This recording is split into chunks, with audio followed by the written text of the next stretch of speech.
Hello friends, welcome back to my channel. ఇవాల్టి మన వీడియోలో ఎంతో రుచిగా ఉండే గోంగూర ప్రాన్స్ కర్రీని చాలా సింపుల్గా, క్విక్గా కేవలం 10 నిమిషాల్లోనే ఎలా తయారు చేసుకోవాలో చూసేద్దాం. గోంగూర ప్రాన్స్ కర్రీ అంటే అసలు ఇష్టపడని వారే ఉండరండి. అసలు ఒక్కసారి టేస్ట్ చేశారంటే మళ్ళీ మళ్ళీ ఇలానే చేసుకొని తినాలి అనిపిస్తుంది. అంత అద్భుతంగా ఉంటుందండి. ఈ గోంగూర ప్రాన్ కర్రీ తింటుంటే నోటికి పుల్ల పుల్లగా, కారం కారంగా ఎంతో టేస్టీగా ఉంటుందండి. మా ఈ ఛానల్ పేజ్‌లోనే పచ్చి మామిడికాయ ప్రాన్స్ కర్రీ కూడా ఉంటుంది. ఒక్కసారి ఈ 2 రెసిపీస్ ట్రై చేయండి. ఆ ప్రాన్స్ కర్రీ లింక్ అనేది డిస్క్రిప్షన్‌లో పెడతాను చూడండి. ఇక లేట్ చేయకుండా వీడియోలోకి వెళ్ళిపోదామా? ముందుగా ఈ ప్రాన్స్ కర్రీ చేయాలంటే కావాల్సింది ప్రాన్స్. ప్రాన్స్ తీసుకున్న తర్వాత శుభ్రంగా వాష్ చేసి స్టవ్ పైన ఒక పాన్ పెట్టుకొని ప్రాన్స్ అన్నీ కూడా ఇందులో యాడ్ చేసుకోండి. ఇలా యాడ్ చేసుకున్న తర్వాత ఈ ప్రాన్స్‌లో ఉన్న వాటర్ అంతా కూడా ఎవాపరేట్ అయిపోయే వరకు ఇలా ఫ్రై చేసుకోండి. ఇలా ఫ్రై చేసుకునేటప్పుడు ఇందులో కొద్దిగా పసుపును కూడా యాడ్ చేయండి. ఎందుకంటే ఈ పసుపు వేయటం వల్ల ప్రాన్స్‌లో ఏదైనా బ్యాడ్ స్మెల్ ఉన్నట్టయితే అదంతా కూడా పోతుంది. ఇలా వాటర్ అంతా ఇనికిపోయిన తర్వాత ఈ ప్రాన్ పీసెస్ అన్నీ కూడా సెపరేట్ ఒక బౌల్‌లో ట్రాన్స్‌ఫర్ చేసి పక్కన పెట్టుకోండి. ఇప్పుడు మళ్ళీ ఇంకో పాన్ తీసుకొని అందులో 2 లేదా 3 టేబుల్ స్పూన్ ఆయిల్ యాడ్ చేసుకోండి. ఆయిల్ బాగా హీట్ అయిన తర్వాత ఇందులో ఒక టేబుల్ స్పూన్ జీలకర్రను వేసుకోండి. జీలకర్ర కూడా బాగా వేడెక్కిన తర్వాత ఇందులోనే కొద్దిగా మసాలా దినుసులన్నీ కూడా యాడ్ చేసుకోండి. నేనైతే లవంగ, ఇలైచి, చెక్క, షాజీరా ఇవన్నీ కూడా యాడ్ చేసుకున్నా. ఇవి వేయటం వల్ల ఈ కర్రీ చాలా టేస్టీగా ఉంటుందండి. ఇవన్నీ కూడా లైట్‌గా ఫ్రై చేసుకోండి. ఇవి ఫ్రై అయిన తర్వాత ముందుగా కట్ చేసి పక్కన పెట్టుకున్న ఆనియన్స్ అన్నీ కూడా ఇందులో యాడ్ చేసుకోండి. ఆనియన్స్ అన్నీ కూడా యాడ్ చేసుకున్న తర్వాత ఒకసారి బాగా మిక్స్ చేసుకోండి. ఆనియన్స్ అన్నీ కూడా లైట్ గోల్డెన్ బ్రౌన్ కలర్ వచ్చే వరకు ఫ్రై చేసుకోండి. మరీ ఎక్కువగా ఫ్రై చేస్తే మాడిపోతాయి. కర్రీ కూడా అంత రుచిగా ఉండదు కాబట్టి లైట్ కలర్ వచ్చే వరకే ఫ్రై చేసుకోండి. ఇది త్వరగా ఫ్రై అవ్వటం కోసం కొద్దిగా పసుపు అలాగే సాల్ట్‌ని కూడా యాడ్ చేసుకోండి. ఇవి 2 వేయటం వల్ల ఈ ఆనియన్ అనేది త్వరగా వేగుతుంది.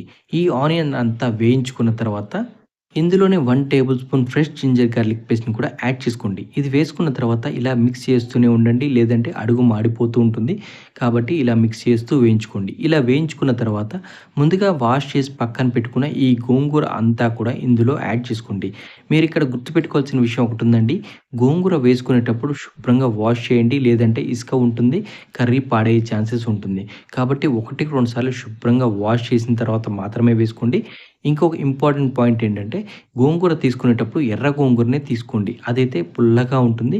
రుచి ఇంకా బావుంటుంది. తెల్ల గోంగూర తీసుకున్నట్టయితే కొద్దిగా చింతపండు అనేది యాడ్ చేసుకోవాల్సి ఉంటుంది. కాబట్టి మీరు రెడ్ కలర్ అంటే ఎర్ర గోంగూర తీసుకొని ఈ కర్రీ చేసుకోండి. అప్పుడు ఎటువంటి చింతపండు రసం కూడా యాడ్ చేయాల్సిన పని ఉండదండి. కాబట్టి ఇలా గోంగూర అంతా యాడ్ చేసుకున్న తర్వాత తాలింపులో కలిసేలాగా ఇలా బాగా మిక్స్ చేసుకోండి. ఇలా మిక్స్ చేసుకున్న తర్వాత పాన్ పైన ఒక మూత పెట్టి కేవలం ఒక 2-3 నిమిషాల పాటు ఇందులో ఎటువంటి వాటర్ వేయకుండానే స్టవ్‌ని లో ఫ్లేమ్‌లో ఉంచుకొని బాగా మగ్గించండి. చూసారు కదా! ఒక 2 నిమిషాల తర్వాత ఆకంతా కూడా ఇలా సాఫ్ట్‌గా ఉడికిపోయింది. చాలామంది వాటర్ వేస్తూ ఉంటారండి. వాటర్ ఏమి వేయాల్సిన పని లేదండి.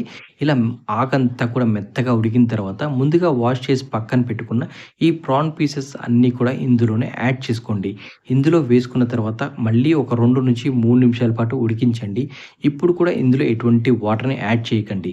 ఈ ప్రాన్ పీసెస్ గోంగూరలో వేసి ఇలా మగ్గించటం వల్ల ఈ పులుపు అనేది అంతా కూడా ఈ ప్రాన్ పీసెస్ పడుతుంది. తినేటప్పుడు ప్రాన్ పీసెస్ పుల్ల పుల్లగా, కారం కారంగా ఎంతో టేస్టీగా ఉంటాయి.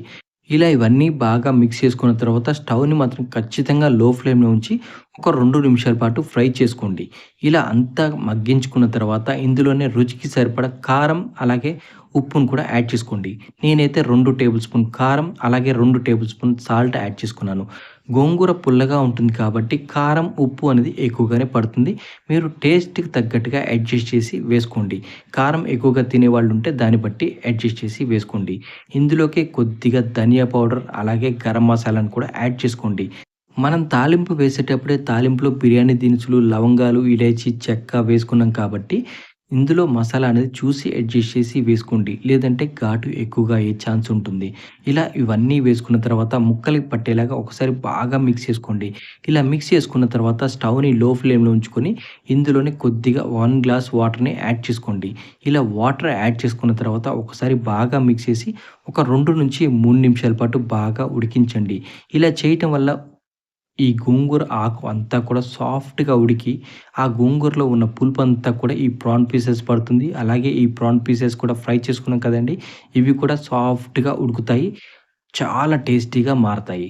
చూసారు కదా! ఒక 2-3 నిమిషాల పాటు ఇలా ఉడికించుకున్న తర్వాత మన ప్రాన్స్ కర్రీ అనేది ఈ విధంగా రెడీ అవుతుందండి. మీరు ఇందులో కావాలి అనుకుంటే కొద్దిగా కొత్తిమీర, పుదీనాను కూడా యాడ్ చేసుకోవచ్చు. నేనైతే ఎటువంటి కొత్తిమీర, పుదీనానైతే ఇప్పుడు వేయలేదండి. మీకు కావాలి అంటే వేసుకోండి. లేదంటే స్కిప్ చేయండి. మీకు ఈ ప్రాన్ కర్రీ కొద్దిగా గ్రేవీలా కావాలంటే వెంటనే స్టవ్ ఆఫ్ చేసేయండి. చూసారు కదండీ! ఎంతో సింపుల్‌గా, క్విక్‌గా మనం ఈ గోంగూర ప్రాన్స్ కర్రీని ప్రిపేర్ చేసుకున్నాము. మీరు కూడా ఒక్కసారి నా స్టైల్‌లో మీ ఇంట్లో ప్రిపేర్ చేయండి. ఎలా వచ్చిందో కామెంట్ బాక్స్‌లో కామెంట్ చేసి చెప్పండి. ఇప్పటివరకు మా వీడియోని చూసి లైక్ చేయకపోతే లైక్ చేయండి, షేర్ చేయండి, సబ్స్క్రైబ్ చేయండి.